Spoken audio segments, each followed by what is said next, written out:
सर्वांना माझा नमस्कार. माझे नाव देवांश सागर जाधव. मी तुम्हाला माझ्या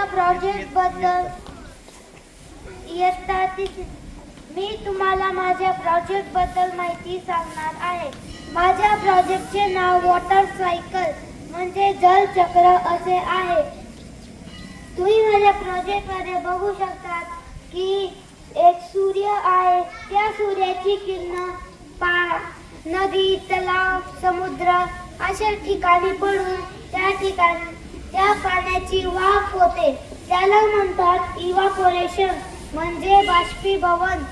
ती वाफ हवेपेक्षा हलकी असते म्हणून ती वाफ आकाशात इकडे तिकडे फिरत असते व त्या वाफेचे ढग बनतात. त्याला म्हणतात कंडेन्सेशन म्हणजे संक्षेपण.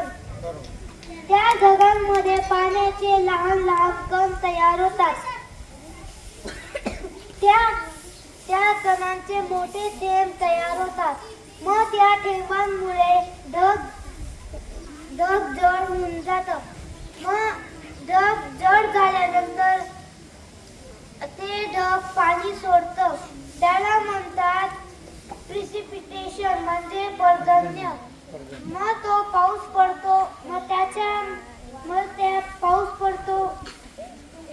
त्या पाऊस पडल्यानंतर तो डोंगरावरती जातो. डोंगरावरून मग नदी वाहते. मग ती नदी समुद्राला जुळते. मग ते परत तसं चक्र चालत असतं. त्याला म्हणतात जलचक्र. छान बोलला तो.